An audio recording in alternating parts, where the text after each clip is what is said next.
Hello everyone, welcome to our channel study with DK. Friends, फिर हाजिर हैं देश और दुनिया की 2 दिसंबर की सभी महत्वपूर्ण करंट अफेयर्स न्यूज़ लेकर, जो सभी कॉम्पिटिटिव एग्जाम के लिए मोस्ट इंपॉर्टेंट है। तो चलिए दोस्तों, शुरू करते हैं आज का करंट डोज यानी करंट अफेयर्स। आज का पहला पॉइंट है, विश्व एड्स दिवस मनाया जाता है। ये मनाया जाता है 1 दिसंबर को। एड्स बीमारी के प्रति जागरूकता फैलाने के लिए, लोगों को अवेयर करने के लिए प्रत्येक वर्ष 1 दिसंबर को एड्स दिवस मनाया जाता है। ध्यान रखिएगा, इसकी शुरुआत आपका 1987 में होती है। कब होती है? 1987 में।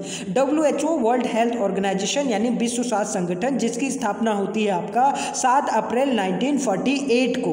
WHO में एड्स जागरूकता अभियान से जुड़े 2 व्यक्ति होते हैं, जिनका नाम होता है आपका जेम्स डब्ल्यू बून और थॉमस नेटर। फिर से रिपीट कर लेते हैं, जेम्स डब्ल्यू बून और थॉमस नेटर। इन्हीं 2 व्यक्तियों के द्वारा सर्वप्रथम 1987 में एड्स दिवस मनाया गया। 1988 में WHO यानी वर्ल्ड हेल्थ ऑर्गेनाइजेशन के द्वारा इस दिवस को मान्यता दे दी गई। तब से हम लोग 1 दिसंबर को आपका एड्स के प्रति जागरूकता फैलाने के लिए 1 दिसंबर को क्या मनाते हैं? विश्व एड्स दिवस मनाते हैं। अब ध्यान रखिएगा, जो ये एड्स बीमारी है वो आपका HIV नामक वायरस के कारण फैलती है या होती है। इस पॉइंट को भी आप अच्छे से ध्यान रखिएगा। अगर बात करें आपका HIV वायरस की, 19वीं सेंचुरी में, कब 19वीं आपका जो है सदी में अफ्रीका में ये सर्वप्रथम वायरस मिला। ये कहा जाता है कि अफ्रीका के कुछ क्षेत्रों में आपका एक विशेष प्रकार की चिंपैंजी की प्रजाति होती थी, ठीक है ना, यानी बंदर की। आपका उसका यहाँ पर लोगों द्वारा क्या किया जाता था? मांस खाया जाता था। तो यहीं से आपका चिंपैंजी के मांस से ही ये वायरस आपका किस में ट्रांसफर हुआ? ह्यूमन बॉडी में, यानी हमारा जो मनुष्य का शरीर है उसमें क्या हुआ? आपका ट्रांसफर हुआ, ठीक है ना। इसको अच्छे से ध्यान रखिएगा। अब ध्यान रखिएगा इस पॉइंट को बहुत अच्छे से। 1959 में, कब आपका 1959 में अफ्रीका कॉन्टिनेंट का एक देश है जिसका नाम है आपका कांगो। क्या नाम है? कांगो। कांगो में एड्स का पहला मामला क्या आया था? सामने आया था, ठीक है ना। अब आपका अभी हाल ही में यूनिसेफ की क्या आई है? एक रिपोर्ट आई है। किसकी रिपोर्ट आई है? यूनिसेफ की। और बड़ी आपका चौंकाने वाली रिपोर्ट है। इस यूनिसेफ की रिपोर्ट के अनुसार दुनिया में अभी तक 37.9 मिलियन लोग HIV के क्या हो चुके हैं? शिकार हो चुके हैं। और ध्यान रखेगा, प्रत्येक दिन आपका 1980 यानी 1980 पीपल आपका पर डे HIV से क्या होते हैं? शिकार होते हैं, संक्रमित होते हैं। और आपका 320 लोग आपका पर डे HIV के कारण क्या होते हैं? मौत के ग्रास का शिकार होते हैं। अब ध्यान रखिएगा, अगर बात करें आपका भारत की, भारत में जो पहला मामला आता है वो आपका 1986 में आता है। चेन्नई शहर होता है। चेन्नई शहर में एक डॉक्टर होती हैं जिनका नाम होता है डॉक्टर सुनीति। इन्हीं डॉक्टर सुनीति के द्वारा आपका जो चेन्नई के 2 से सेक्स वर्कर थे, इनका आपका सैंपल लिया जाता है, जिसमें से आपका 6-7 लोग आपका संक्रमित पाए जाते हैं। यानी कहने का मतलब 1986 में भारत में पहली बार ये मामले सामने आते हैं। अगर बात करें आपका भारत में HIV संक्रमितों की संख्या की, बड़े चौंकाने वाले हैं। आपका यूनिसेफ की जो अभी रिपोर्ट आई है उसमें आपका ये बताया गया है कि भारत में लगभग आपका 25 लाख लोग अभी HIV से संक्रमित हैं, और ये दुनिया में सबसे ज़्यादा संख्या है। और ध्यान रखिएगा, इसमें आपका लगभग 1,20,000 आपका युवा यानी छोटे बच्चे और युवा क्या है? HIV से संक्रमित है। इस पॉइंट को याद रखिएगा। अब अगर बात करें आपका HIV वायरस की, ये जब आपका ये HIV वायरस हमारी बॉडी में क्या होता है? कहने का मतलब आपका एंट्री करता है, आता है, प्रवेश करता है, तो हमारा जो इम्यून सिस्टम होता है, कहने का मतलब आपका प्रतिरोधक जो हमारी क्षमता होती है, जिससे हम किसी भी बीमारी से क्या कर पाते हैं? फाइट कर पाते हैं, लड़ पाते हैं। इस प्रतिरोधक क्षमता को, इम्यून सिस्टम को ये डिस्ट्रॉय कर देता है। अगर दूसरी सिंपल भाषा में समझने की कोशिश करें तो इस तरीके से समझिए। मान लीजिए ये हमारी बॉडी है और इसके अंदर हमारे आपका जो है बाहर से जितने भी रोग वगैरह आते हैं उनको मारने वाले सिपाही हैं, ठीक है ना, जिन्हें हम लोग एंटीबॉडीज़ कह सकते हैं। ठीक, तो ये जो एंटीबॉडीज़ हैं यानी हमारी जो प्रतिरोधक क्षमता है, जो हमें आपका बाहर से आने वाले वायरस या ये कहें कि आपका बीमारियों से क्या करती है, बचाती है। जो भी बीमारी अंदर प्रवेश करती है तो ये जो सिपाही होते हैं एंटीबॉडी, ये इनको क्या कर देते हैं, पूरा का पूरा ख़त्म करते हैं। लेकिन ध्यान रखिएगा, जब ह्यूमन बॉडी में आपका जो एंटीबॉडीज़ है, जब आपका ह्यूमन बॉडी में क्या वायरस HIV वायरस क्या करता है, प्रवेश करता है, तो ऐसे सिचुएशन में HIV वायरस हमारी जो इम्यून सिस्टम होता है, प्रतिरोधक क्षमता होता है, या हमारे जो एंटीबॉडीज़ होते हैं, हमारे सिपाही होते हैं, उनको ही क्या कर देता है, पूरा का पूरा डिस्ट्रॉय कर देता है, ख़त्म कर देता है। और ऐसे सिचुएशन में हमारी इम्यून सिस्टम क्या हो जाती है, बिल्कुल जीरो हो जाती है, जिससे आपका HIV से ज़्यादा हम लोग एक सिंपल सी बीमारी से क्या हो जाते हैं, मर जाते हैं। जैसे सर्दी जुकाम हुआ, अब भैया यहाँ पर इम्यून सिस्टम तो है नहीं, तो हम कैसे लड़ेंगे। तो ऐसे सिचुएशन में व्यक्ति की क्या हो जाती है, अन्य बीमारियों से मौत हो जाती है। तो ये सारे पॉइंट दोस्तों बहुत अच्छे से ध्यान रखिएगा। अगर बात करें आपका 2020 के थीम की, यानी जो 2020 में आपका विश्व एड्स दिवस मनाया गया, उसकी थीम थी आपका ending the HIV AIDS epidemic, resilience and impact, यानी HIV महामारी समाप्त करना और लचीलापन और प्रभाव, ये 2020 की थीम थी। बढ़ते हैं नेक्स्ट पॉइंट की ओर। नेक्स्ट पॉइंट बड़ा इंपॉर्टेंट पॉइंट है। वर्ष 2020 में गुरु नानक जी के जन्मदिवस पर कौन सा प्रकाश उत्सव मनाया गया? ये मनाया गया है 551वां प्रकाश उत्सव, ठीक है ना। कौन सा मनाया गया? 551वां प्रकाश उत्सव मनाया गया। ध्यान रखिएगा, गुरु नानक जी के जन्मदिन को, बर्थडे को हम लोग प्रकाश उत्सव के रूप में मनाते। कभी सवाल पूछा जा सकता है सीधे सीधे कि आपका किसके जन्मदिवस को आपका प्रकाश उत्सव के रूप में मनाते हैं। ध्यान रखिएगा, ये है आपका गुरु नानक साहब। ये तस्वीर आपको स्क्रीन में दिख रही होगी। ये गुरु नानक जी ही आपका सिख धर्म के क्या थे? संस्थापक थे। और सिख धर्म के पहले गुरु भी आपका कौन थे?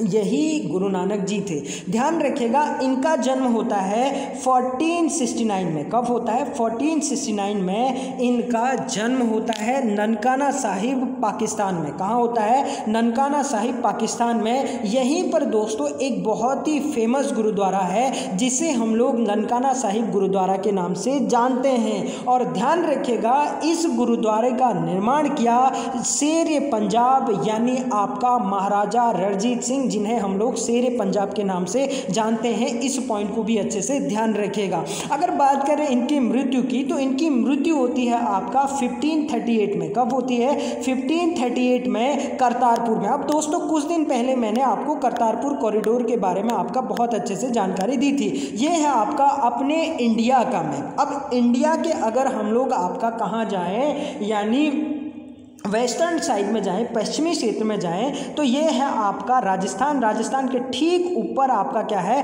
पंजाब। इसी पंजाब से लगभग आपका 4.7 आपका किलोमीटर पर स्थित है कौन? करतारपुर, ठीक है ना। कहाँ स्थित है? करतारपुर। इस मैप से समझते हैं, ये है आपका राजस्थान, ठीक है ना। राजस्थान पर एक गुरुद्वारा है, सॉरी माफ करेगा, पंजाब। ये जो पंजाब है, पंजाब में आपका डेरा बाबा नामक गुरुद्वारा है। इसी डेरा बाबा नानक से भारत ने एक करतारपुर कॉरिडोर का क्या किया है? निर्माण किया है, जिसकी दूरी है 4.7 किलोमीटर। अब ध्यान रखिएगा, यही करतारपुर पर आपका गुरु नानक द्वारा क्या किया जाता है? सिख धर्म की स्थापना की जाती है। और यहीं पर आपका सिख धर्म के जो पहले गुरु थे, सिख धर्म के जो संस्थापक थे, गुरु नानक जी की क्या होती है? मृत्यु होती है 1538 में। तो ध्यान रखिएगा, ये जो करतारपुर कॉरिडोर है वो आपका डेरा बाबा नानक पंजाब से करतारपुर पाकिस्तान तक 4.7 किलोमीटर के समथिंग है। इस पॉइंट को भी आपको क्या करना है? ध्यान रखना है। अगर बात करें आपका गुरु नानक जी के बारे में, तो गुरु नानक जी ने हमेशा आपका एकेश्वरवाद और आपका मानवतावाद, ह्यूमनिज्म को आपका क्या किया? हमेशा फेवर किया। और ध्यान रखिएगा, इन्होंने मुसलमानों को भी ये सलाह दी कि दया को मस्जिद बनाओ। बहुत बार एक सवाल पूछा गया है कि गुरु नानक ने किसे कहा था कि दया को मस्जिद बनाओ, तो उन्होंने आपका ये संदेश उस टाइम पे आपका मुसलमानों को दिया था। ये पॉइंट भी ध्यान रखिएगा बहुत अच्छे से। और कबीरपंथी थे, कबीर को आपका बहुत ज़्यादा क्या करते थे, मानते थे। इस पॉइंट को भी क्या करना है, आपको अच्छे से ध्यान रखना है। तो बढ़ते हैं दोस्तों नेक्स्ट पॉइंट की ओर। नेक्स्ट पॉइंट है आपका, हाल ही में भारत सरकार ने किस अंतर्राष्ट्रीय समझौते के कार्यान्वयन के लिए एक सर्वोच्च समिति का गठन किया? ये है आपका पेरिस समझौता। क्या है आपका? पेरिस समझौते के लिए भारत ने आपका क्या किया है, एक सर्वोच्च समिति का गठन किया है। अब ध्यान रखिएगा, है क्या ये पेरिस जलवायु समझौता? मैंने कुछ दिन पहले आपको UNFCCC के बारे में बताया था, आई होप आपको ध्यान होगा। जब क्या हुआ, विश्व में आपका बहुत ज़्यादा जलवायु परिवर्तन होने लगा, ठीक है ना, यानी कहने का मतलब क्लाइमेट चेंज होने लगा, तो विश्व के जो देश थे उनको एक चीज़ चिंता सताने लगी। वो क्या चिंता सताने लगी? हुआ क्या कि ये एक अनुमान के तहत ये कहा गया कि अगर इसी तरीके से क्लाइमेट चेंज हुआ तो आने वाले फ्यूचर में जो समुद्र के किनारे देश है, ठीक है ना, जैसे आपका श्रीलंका है, म्यांमार है, या थाईलैंड है, या आपका जो है आसियान देश हैं, ये सारे के सारे क्या हो जाएंगे, डूब जाएंगे। अब आप सवाल पूछ सकते हैं कि सर ये ऐसे ही कैसे डूब जाएंगे? होगा क्या कि जब टेम्परेचर बढ़ेगा तो टेम्परेचर बढ़ने के बाद आपका जो हिमालयी क्षेत्रों में बर्फ़ जमी हुई है वो ग्लेशियर में बर्फ़ पिघलेगा, ठीक है ना। जब बर्फ़ पिघलेगा तो आपका समुद्र का जो जल स्तर है, सी का जो लेवल है, वो क्या होगा, इंक्रीज होगा, बढ़ेगा। तो ऐसे में भैया श्रीलंका जैसे छोटे छोटे महाद्वीप तो क्या हो जाएंगे, वैसे ही डूब जाएंगे, ठीक है ना। और उनके डूबने के बाद जब टेम्परेचर ज़्यादा होगा तो आपका ऐसे में क्या होगा कि ग्लेशियर पिघल जाएंगे, और जब ग्लेशियर पिघल जाएंगे तो धीरे धीरे आपका जो स्थलीय क्षेत्र है वहाँ पर भी पानी की मात्रा क्या हो जाएगी, घट जाएगी। अब आप सवाल पूछ सकते कि भैया कैसे घटेगी? जब पानी ही नहीं बरसेगा, बर्फ़ ही नहीं होगा हिमालयी क्षेत्रों में या ग्लेशियरों में, तो आपका जो है रिसाइकल कैसे होगा, तो बारिश कैसे होगी, तो पानी कैसे आपका जो है उपलब्ध हो पाएगा। तो ऐसे सिचुएशन में होता क्या है कि 1992 में UNO के आँख खुलते हैं और वो पहली बार क्या करता है, यानी पृथ्वी समिट का आयोजन करता, अर्थ समिट, जिसे हम लोग रियो समिट के नाम से भी जानते हैं। 1992 में 1992 में ही एक फ्रेमवर्क रखा जाता है जिसको हम लोग आपका UNFCCC के नाम से जानते हैं, United nation framework convention of climate change, इसका पूरा नाम है। इसके तहत ये होता है भैया कि आपका हम लोग किस तरीके से क्लाइमेट चेंज को रोक सकते हैं, इसके लिए एक फ्रेमवर्क तैयार किया जा सकता है। ये आपका 1994 में जाके पास होता है, यानी लागू होता है। और यहाँ पर यह कहा जाता है कि हम लोग दुनिया के विभिन्न देशों में और विभिन्न स्थानों पर क्या करेंगे, प्रत्येक वर्ष आपका COP करेंगे, यानी कॉन्फ्रेंस ऑफ पार्टीज करेंगे, जिन्होंने आपका UNFCCC को साइन किया था, ठीक है ना। तो वो क्या करेंगे, कॉन्फ्रेंस ऑफ पार्टी। अब ये पार्टी आपका शादी या बर्थडे वाली पार्टी नहीं है, बल्कि आपका क्या करेंगे, कॉन्फ्रेंस करेंगे, किसके लिए, पर्यावरण को कैसे बचाया जाए, क्लाइमेट चेंज को कैसे रोका जाए, ठीक है ना। तो इसके लिए ही आपका क्या होता है, COP फर्स्ट 1995 में पहली बार आयोजित होता है, ठीक है ना, बर्लिन जर्मनी में। फिर मैंने आपको बताया था COP 3 के बारे में, क्योटो प्रोटोकॉल के बारे में, ठीक है ना, जिसमें आपका टेम्परेचर को क्या करना था, 1990 के स्तर तक लाना था, ठीक है ना। तो आपका होता क्या है कि अभी 2015 में इसी COP टाइप का COP 21 होता है, और वो होता है पेरिस में, ठीक है ना। कहाँ होता है, पेरिस में 2015 में, जिसे हम लोग COP 21 के नाम से जानते हैं। अब ध्यान रखिएगा, जब ये COP 21 होता है तो इसमें भी आपका कुछ लक्ष्य रखे जाते हैं, ठीक है ना। क्या रखे जाते हैं, कुछ टारगेट रखे जाते हैं कि भैया हम क्लाइमेट चेंज पर कैसे काबू पाएंगे। यानी जब विश्व के देश आपका यहाँ पर इकट्ठे होते हैं पेरिस में, तो आपका यहाँ पर कुछ रूल और रेगुलेशन निर्धारित किए जाते हैं कि हम लोग कैसे इन द फ्यूचर में जिस तरीके से तेज़ी से क्लाइमेट चेंज हो रहा है इसको कैसे रोक सकते हैं। तो इसके लिए आपका रेगुलेशन बनते हैं। भारत भी आपका कुछ यहाँ पर वादे करके आता है। अब जब पेरिस क्लाइमेट चेंज एग्रीमेंट होता है, कहने का मतलब जिसे हम लोग पेरिस जलवायु समझौते के नाम से जानते हैं, तो इसमें ये शर्त रखी जाती है कि लगभग आपका हम लोग जो टेम्परेचर है उसे आदर्श लक्ष्य 1.5 तक आपका क्या कर रखेंगे, सीमित रखेंगे। कहने का मतलब जो टेम्परेचर लगातार बढ़ रहा है प्रेजेंट टाइम पर, उसमें हम लोग 1.5 डिग्री सेल्सियस की क्या करेंगे, कमी लाएंगे। ठीक है ना, ये आपका टेम्परेचर। अब लगभग इन्होंने 2 आपका जो है % का क्या रखा, एक लक्ष्य रखा, जिसमें कंपल्सरी 1.5 का आपका टारगेट रखा। अब ध्यान रखिएगा, इसी पेरिस जलवायु समझौते को आपका डिफरेंट कंट्रीज ने क्या करना था, लागू करना था, प्रोवाइडेड इस पेरिस जलवायु समझौते से 2017 में यूएसए क्या हो चुका है, अलग हो चुका है। लेकिन भैया हमारे भारत ने इसमें प्रतिबद्धता जताई। अब सबसे पूछा गया, जैसे हम लोग क्योटो प्रोटोकॉल को देखते हैं तो ये तो भैया बाध्यकारी था, कंपल्सरी था, लेकिन ये क्या था, आपका कंपल्सरी नहीं था। इस पॉइंट को आप याद रखिएगा। तो इसमें हुआ क्या, भारत ने कहा कि हम लोग भी कुछ कर सकते हैं। अब भारत से पूछा गया कि भैया आप क्या कर सकते हो। भारत ने ये कहा कि हम लोग 2030 तक, ठीक है ना, यानी COP21 में भारत ने ये कहा कि 2030 तक हम लोग जो इलेक्ट्रिसिटी का 40% है वो आपका गैर जीवाश्म ईंधन से हम लोग पूरा करेंगे। कहने का मतलब नॉन फॉसिल फ्यूल से हम लोग क्या करेंगे, अपनी ज़रूरतों को पूरा करेंगे।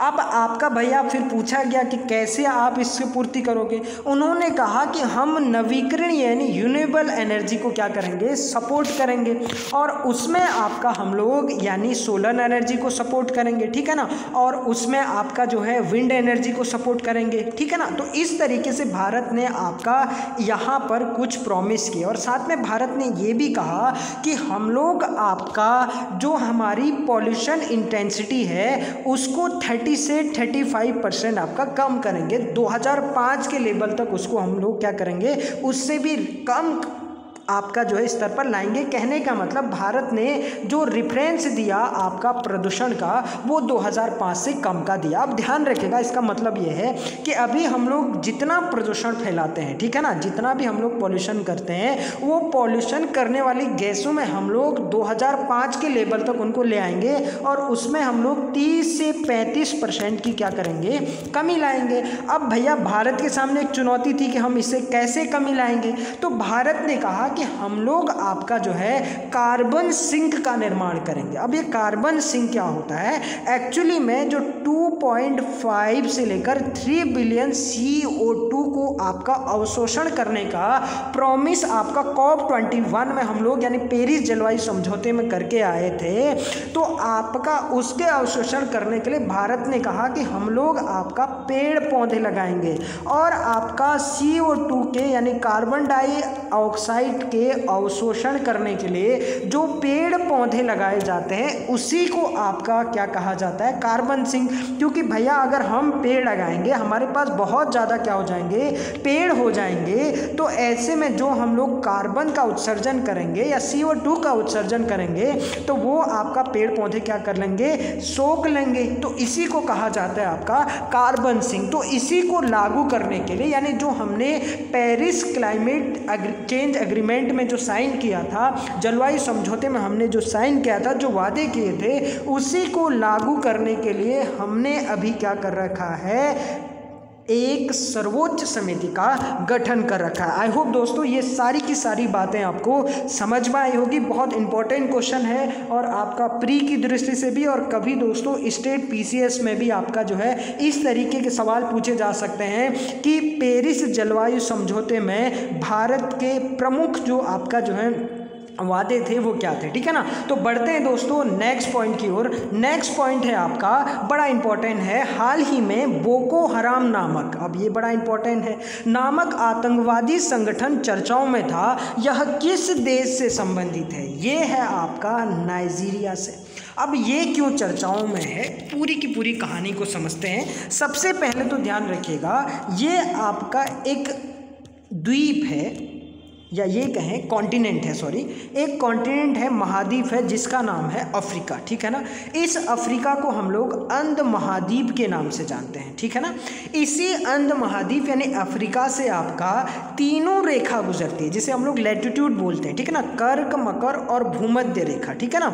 यहाँ पर आपका तीनों क्या करती हैं, गुजरती हैं, इस पॉइंट को भी याद रखिएगा। और ये एकमात्र महाद्वीप है जहाँ से कर्क, मकर और भूमध्य लैटिट्यूड यानी आपका रेखाएं यहाँ से क्या होती हैं, गुजरती हैं, यानी 0 भी और आपका 23.5 डिग्री आपका साउथ नॉर्थ, ठीक है ना, और 23.5 डिग्री जो आपका क्या होता है, साउथ होता है, ये और बीच का जो इक्वेटर होता है, ये तीनों यहाँ से क्या करती हैं, गुजरती हैं, ठीक है ना। इस पॉइंट को आप अच्छे से याद रखें। अब ये नाइजीरिया हमारे लिए इतना महत्वपूर्ण क्यों है कि यहाँ पर हम लोग चर्चा कर रहे हैं। सबसे पहले तो याद रखिएगा, ये जो नाइजीरिया है वो अफ्रीका महाद्वीप में भारत से सबसे ज़्यादा व्यापार करने वाला देश है।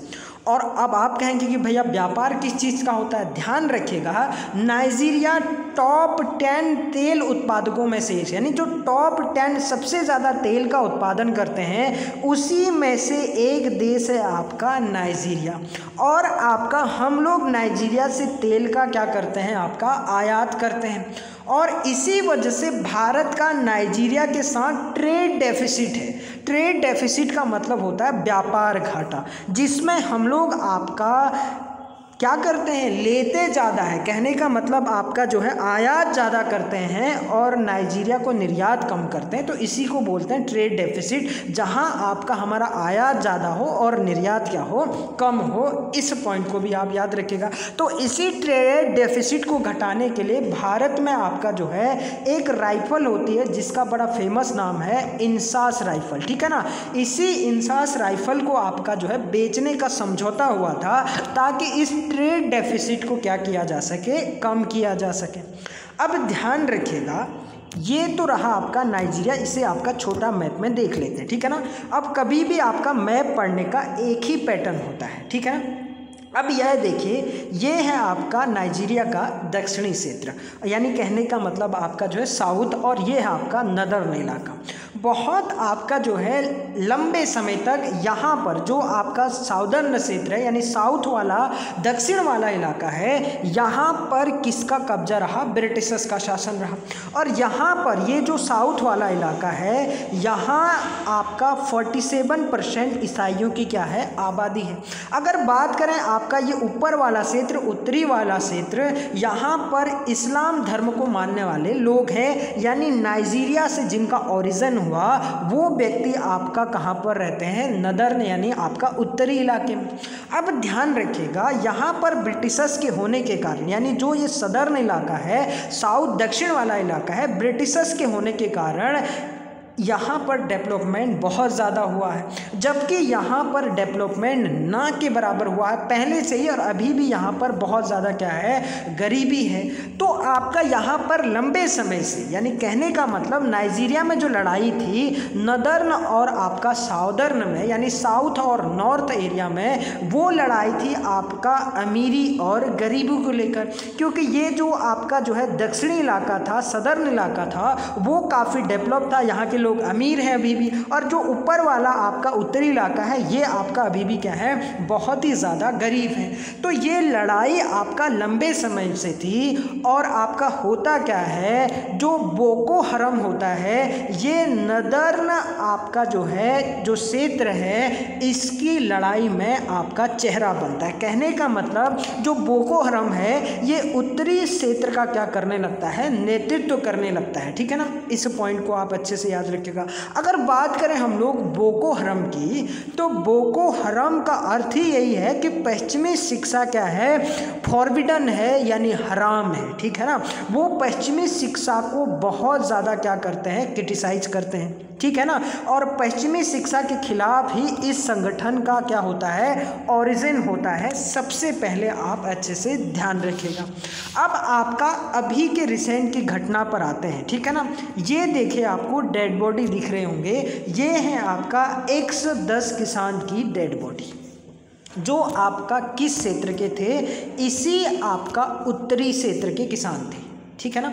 अब आप सवाल पूछेंगे कि सर ये तो नेतृत्व कर रहा था इस क्षेत्र का, तो कैसे आपका इस क्षेत्र के लोगों को, किसानों को मार सकता। आते हैं अपने आपका टॉपिक पे, ध्यान रखिएगा। होता क्या है कि आपका एक आतंकवादी होता है जो ये जहाँ पर ये किसान होता है, जहाँ पर ये गांव होता है, ये यहाँ पर इन किसानों को बहुत ज़्यादा धमकाता था। इनसे आपका बेफालतू के टैक्सेस वगैरह, इनको धमकाना, डराना, इस तरीके का काम करता था एक ही आतंकवादी।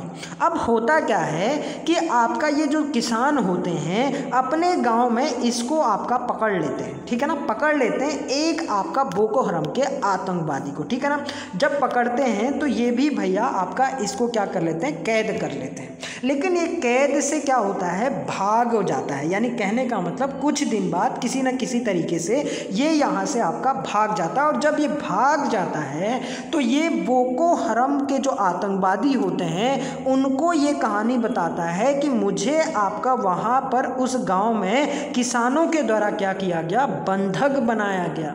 और भैया जैसे ही ये बात ये अपने साथियों को, बोको हराम के साथियों को बताता है, तो ये जो आतंकवादी होते हैं बोको हराम के, ये आपका इन किसानों के गांव में आते हैं और इनका पूरा का पूरा क्या कर देते हैं, कत्ल कर देते हैं। कहने का मतलब सर ही कलम कर देते हैं।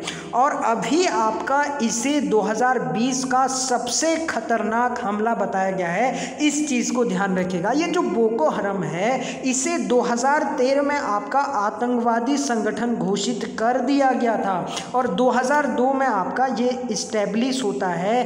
किसके खिलाफ, पश्चिमी शिक्षा हराम है, पश्चिमी शिक्षा के विरोध में। और साथ में ही आपका ये जो आपका नदर्न एरिया है उसका एक चेहरा बना और इसने अभी यहीं पर नदर्न एरिया में 110 किसानों का सर क्या कर दिया, कलम कर दिया, ठीक है ना। तो इस वजह से ये काफ़ी चर्चाओं में है और आपका एग्ज़ाम में ये सवाल पूछा जा सकता है कि बोको हराम आपका जो है किस देश में सक्रिय आतंकवादी संगठन है। बहुत अच्छे से ध्यान रखिएगा। तो ये था पूरी की पूरी कहानी बोको हराम के बारे में। उसने 110 किसानों को क्यों मारा। आई होप दोस्तों आपको अच्छे से सारी की सारी बातें समझ में आई होगी। बढ़ते हैं हम लोग अपने नेक्स्ट क्वेश्चन की ओर। नेक्स्ट क्वेश्चन है आपका, हाल ही में बिलवणीकरण समाचार में था। क्या था, बिलवणीकरण, अभी समझते हैं। समाचार में था, वह किस शहर में स्थापित किया जाना है। ये किया जाना है आपका महाराष्ट्र में। कहाँ किया जाना है, महाराष्ट्र में। अब ध्यान रखिएगा, इस बिलवणीकरण का मतलब होता है डिसैलिनेशन। क्या होता है, डिसैलिनेशन, ठीक है ना। अब आप देखिए एग्जाम्पल के लिए आप सोचिए, समुद्र होता है, ठीक है ना। समुद्र में आपका जो पानी होता है वो एकदम आपका क्या होता है, सॉल्टेड होता है, ठीक है ना, खारा होता है। कहने का मतलब उस पानी को हम लोग पी नहीं सकते हैं, ठीक है ना। पिएंगे तो कुल मिला के हमें इतनी बीमारियां हो जाएगी कि बहुत ज़्यादा नुकसान हो जाएगा, ठीक है ना। तो होता क्या है कि आपका इस समुद्र के पानी से क्या करना, आपका नमक अलग करके उसको पीने योग्य बनाना ही क्या कहलाता है, डिसैलिनेशन कहलाता है, ठीक है ना। यानी कहने का मतलब पानी उठाया कहाँ से, समुद्र से उठाया और इसमें से क्या कर दिया, आपका पानी निकाल लिया और सॉल्ट को क्या कर लिया, अलग कर लिया और इस तरीके से फ्रेश वाटर पीने लायक बनाया, ठीक है ना। यानी समुद्र के पानी में से सॉल्ट निकालकर उसे पीने योग्य बनाना ही क्या है, डिसैलिनेशन है या आपका बिलवणीकरण है। इस पॉइंट को याद रखिएगा। अब आपका सवाल हो सकता है कि सर क्या भारत में ये पहली बार हो रहा है। बिल्कुल भी नहीं हो रहा है। भारत में इससे पहले भी आपका जो है 3 राज्य इस डिसैलिनेशन प्लांट को लगा चुके हैं। पहला राज्य था आपका तमिलनाडु, जिसने 2016 में इस प्रक्रिया के तहत पानी को क्या किया, आपका साफ किया 2010 में, ठीक है ना, डिसैलिनेशन के तहत। दूसरा राज्य था आपका गुजरात और तीसरा राज्य था आपका आंध्र प्रदेश। कौन सा था, आंध्र प्रदेश। और चौथा राज्य कौन है आपका, अभी कौन बन चुका है, महाराष्ट्र। इस पॉइंट को भी आप अच्छे से क्या करेंगे, ध्यान रखेंगे। इसके लिए आपका BMC, ठीक है ना, BMC एक्चुअली में आपका म्युनिसिपल मुंबई कॉरपोरेशन इसको कहा जाता है। इसको आपका 1600 करोड़ रुपए मिले, ठीक है ना, इसको प्रोजेक्ट को लगाने के लिए, जो डिसैलिनेशन के लिए यानी विलवणीकरण के लिए प्रोजेक्ट लगाया जाएगा। ये लगाया जाएगा मुंबई का एक स्थान है मनोरी, इसी मनोरी में ये प्रोजेक्ट आपका लगाया जाएगा, ठीक है ना। जो BMC है वो मुंबई के सभी डेवलपमेंट कार्य करती है। और आपका जो ये 1600 करोड़ है, इसके तहत आपका समुद्र के पानी से सॉल्ट निकालकर उसे पीने योग्य क्या किया जाएगा, बनाया जाएगा। अब एक सवाल पूछ सकते हैं कि सर ये तो नॉर्मल सा काम है और आपका जो है इतना सारा आपका पैसा 1600 करोड़ रुपया, तो बहुत ही बड़ा प्रोजेक्ट है। भैया इसमें बहुत समय लगता है, ऐसा नहीं है कि आपका पानी निकाला और आपका उससे नमक एकदम तुरंत अलग कर दिया, ऐसा नहीं है। इसमें आपका होता क्या है कि जैसे हम लोग क्या करते हैं कि परासरण, ओस्मोसिस जिसे हम लोग कहते हैं, परासरण, ठीक है ना, उसमें होता क्या है कि जैसे हम लोग क्या करते हैं कि कोई भी चीज़ को, जैसे मान लो हमने यहाँ पर पानी डाला, ठीक है ना, नमक डाला, और नमक डालने के बाद आपका हमने क्या किया कि उसमें से पानी निकाल लिया, प्योर वाटर निकाल लिया। अब होता क्या, इसमें बिल्कुल उल्टा होता है ऑस्मोसिस में, ठीक है ना। ऑस्मोसिस में ये होता है कि जैसे मान लो आपने किशमिश है, ठीक है ना, किशमिश है, और किशमिश को आपने रात को क्या किया, सॉरी माफ़ करिएगा, हाँ किशमिश है, रात को आपने क्या किया यानी पानी में डाल दिया, ठीक है ना। तो वो क्या करता है, पानी को क्या कर लेता है, अपना सोख लेता है और बड़ा हो जाता है सुबह जब हम लोग देखते हैं। लेकिन जो आपका ये विधि होगी, यानी कहने का मतलब आपका जिसके द्वारा पानी निकाला जाएगा, सॉल्ट को अलग किया जाएगा समुद्र से, ठीक है ना, और उसको पीने योग्य बनाया जाएगा, ये आपका रिवर्स ओस्मोसिस के द्वारा होगा। कहने का मतलब सबसे पहले आपका ये जो पानी है इसको डाला जाएगा और इसमें एक क्या लगाया जाएगा, प्रेशर लगाया जाएगा, ठीक है ना। तो प्रेशर के द्वारा जो सॉल्ट है वो इस तरीके से अलग होगा और पानी आपका बाद में जो प्योर वाटर होगा वो निकलेगा, ठीक है ना। तो इस पॉइंट को आप याद रखिएगा कि रिवर्स ओस्मोसिस के द्वारा ही इसको आपका जो है क्या किया जाएगा, पानी निकाला जाएगा। तो बढ़ते हैं दोस्तों नेक्स्ट पॉइंट की ओर। नेक्स्ट पॉइंट है आपका OECD में शिक्षित लोगों को भेजने की सूची में कौन सा देश शीर्ष पर रहा। अब सबसे पहले तो ध्यान रखिएगा, ये जो OECD है इसका फुल फॉर्म होता है organisation economic corporation for development. क्या होता है आपका, organisation economic corporation for development. इस पॉइंट को याद रखिएगा, ठीक है ना, कॉरपोरेशन, ठीक। अब आपका ये जो OECD है वो एक्चुअली में दुनिया के जो टॉप कंट्रीज हैं जिनकी GDP बहुत टॉप होती है, वो आपका देश इसमें शामिल है। लगभग अभी प्रेजेंट टाइम पर 36 देश आपका OECD यानी organisation of economic cooperation and development में शामिल है। इनका ये कहना है कि भैया हम जितने भी आपका जो है वेल इकोनॉमी वाले लोग हैं वो क्या करते हैं, अपनी इकोनॉमिक कॉपरेशन करते हैं और अपना विकास करते हैं, इसीलिए इस संगठन की स्थापना हुई, जिसका ह्यूमन डेवलपमेंट इंडेक्स बेहतर है, वो भी आपका इसके क्या है, सदस्य है। अब ध्यान रखिएगा, भारत आपका इसका मेंबर नहीं है OECD का, ठीक है ना, और 1961 में आपका इसकी क्या होती है, स्थापना होती है। अब हम इसकी चर्चा क्यों कर रहे हैं, इसी आपका OECD ने शिक्षित लोगों को भेजने की सूची में आपका जो है एक क्या कर रखा है, इंडेक्स जारी कर रखा है, और उस इंडेक्स में भारत का पहला स्थान है। अब आप कहेंगे कि सर कुछ समझ में नहीं आया, दूसरे तरीके से समझिए कि आपका होता क्या है, जैसे भारत से कोई व्यक्ति एजुकेशन लेता है, चाहे वो आपका IIT से इंजीनियर बनता है या आपका वो एम्स से डॉक्टर बनता है, या भारत की जो बड़े बड़े यूनिवर्सिटीज़ हैं वहाँ से कोई अच्छी डिग्री लेता है, कोई अच्छा रिसर्च करता है, लेकिन वो जॉब के लिए कहाँ चले जाता है, आपका विदेश चले जाता है भारत से, ठीक है ना। कहाँ चले जाता है, आपका विदेश चले जाता है। इसी को बोलते हैं आपका ब्रेन ड्रेन। क्या बोला जाता है, ब्रेन ड्रेन। इस शब्द को आपका अच्छे से ध्यान रखिएगा, ये जो ब्रेन ड्रेन है ये बहुत बार आपका पूछा गया है एग्जाम में। ब्रेन ड्रेन का मतलब होता है कि किसी भी देश का पढ़ा लिखा युवा किसी अन्य देश में नौकरी करने चले जाए तो इसी को आपका ब्रेन ड्रेन कहा जाता है। ठीक है ना।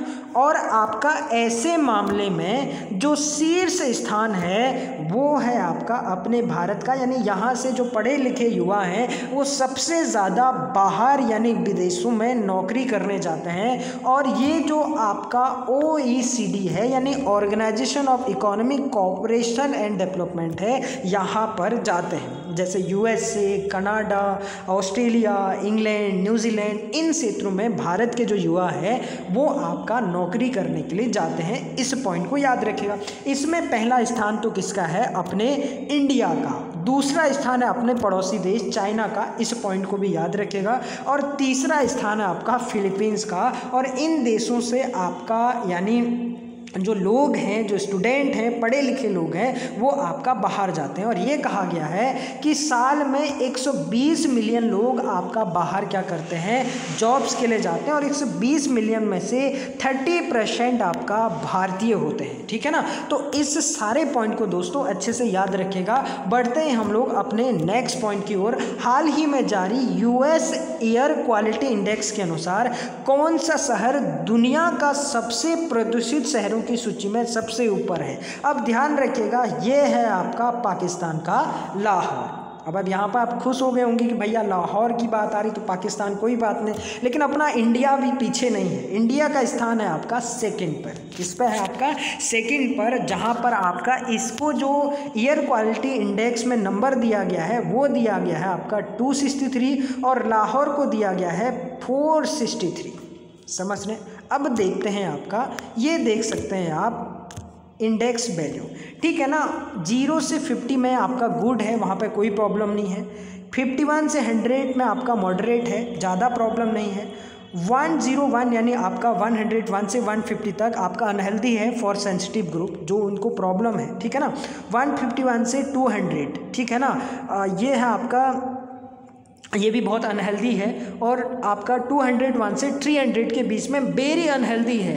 और 301 से यानी आपका 301 से 500 के बीच में बहुत ज़्यादा क्या है आपका जो है हैजियस है। और ध्यान रखिएगा, ये जो आपका 301 से 500 के बीच में है, अगर कहीं पर आपका इतना एयर क्वालिटी होता है तो वहाँ पर हम लोग आपका घर के बाहर भी नहीं निकल सकते। यहाँ पर कहने का मतलब सभी लोग जो घर के बाहर निकलेंगे वो इफेक्टेड होंगे, ठीक है ना।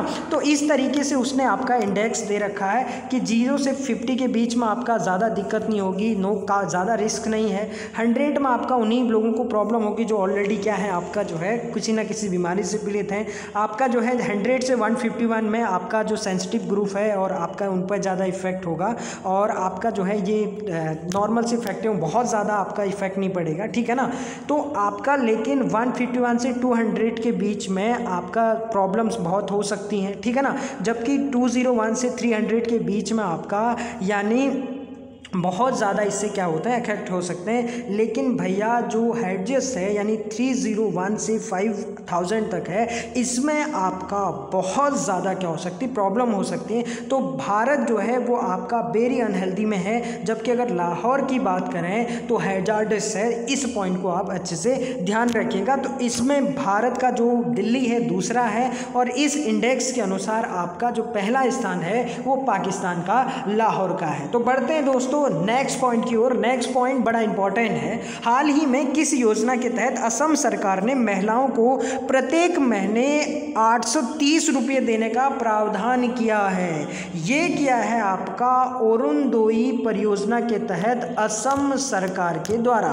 अब क्या है ये अरुणोदय परियोजना, समझते हैं। सबसे पहले तो ध्यान रखिएगा, ये जो अरुणोदय परियोजना है इसके तहत आपका 22 लाख महिलाओं को लाभान्वित किया जाएगा, ठीक है ना। यानी कहने का मतलब जो लाभ मिलेगा वो असम के 22 लाख महिलाओं को मिलेगा, यानी पुरुषों को नहीं मिलेगा, ध्यान रखिएगा, ठीक है ना। और इसके लिए दोस्तों कुछ योग्यताएं हैं, ठीक है ना, एबिलिटी रख रखी है। पहली बात तो जिसकी 2 लाख से ऊपर आपका क्या होगी वार्षिक आय होगी, एनुअल इनकम होगी, उनको आपका ये प्रदान नहीं किया जाएगा। और जिसके घर में टीवी है, फ्रिज है, 4 व्हीलर है या ट्रैक्टर है, उनको भी आपका इस योजना का लाभ नहीं मिलेगा। और दूसरी बात ध्यान रखिएगा कि आपका इस योजना के तहत केवल और केवल घर परिवार के महिला सदस्यों को ही ये प्रत्येक महीने 830 रुपये आपका प्रदान किए जाएंगे। ये पॉइंट भी आप याद रखिएगा। 28 करोड़ का ये बजट है जो अभी आपका यानी किसने बना रखा है, असम सरकार ने। इस पॉइंट को भी दोस्तों अच्छे से ध्यान रखिएगा। बढ़ते हैं नेक्स्ट पॉइंट की ओर जो आज का आपका अंतिम क्वेश्चन है, ध्यान से सुनिएगा। हाल ही में 29 नवंबर को फिलिस्तीनी लोगों के साथ एकजुटता का अंतर्राष्ट्रीय दिवस मनाया गया। ये मनाया गया आपका 1977 में पहली बार ये मनाया जाता है। अब ध्यान रखिएगा, जब ये 1977 में पहली बार मनाया जाता है, इसका मकसद क्या होता है, इस पॉइंट को आप ध्यान रखिएगा। होता क्या है, अभी कुछ दिन पहले हमने इजराइल और फिलिस्तीन के बारे में थोड़ी सी चर्चा की थी, ठीक है ना। कभी इस पर स्पेसिफिक वीडियो पर बात करेंगे कि इजराइल और आपका फिलिस्तीन के बीच में पूरा का पूरा प्रॉब्लम क्या है। अभी इस तरीके से समझिए कि पहले आपका जहां हम आज इजराइल को देखते हैं और आपका जहां पर हम लोग आज फिलिस्तीन को देखते हैं, पहले ये दोनों इलाके आपका फिलिस्तीन में थे, ठीक है ना। लेकिन इजराइल इतना पावरफुल हो गया कि आपका इनका अपना ही घर कुल मिला के इजराइल ने क्या कर लिया, फिलिस्तीन का उनका ही अपना ही घर से क्या कर दिया, एक हिसाब से बेदखल टाइप का कर दिया, ठीक है ना। तो ऐसे में होता क्या है कि यूएनओ इनको थोड़ा सांत्वना देने के लिए कि भैया हम आपके साथ हैं, और ऐसे में हम आपके साथ क्या मनाते थे, international day of solidarity with the Palestine people, ठीक है ना। तो ये आपका 1977 से क्या किया जाता है, मनाया जाता है। तो ये था दोस्तों आज के सभी करंट अफेयर्स न्यूज़ का एनालिसिस जो एग्ज़ाम के लिए मोस्ट इम्पॉर्टेंट है। तो चलिए दोस्तों फिर मिलते हैं एक नई करंट अफेयर्स न्यूज़ लेकर, तब तक आप पढ़ते रहिए। Thank you very much, God bless you all.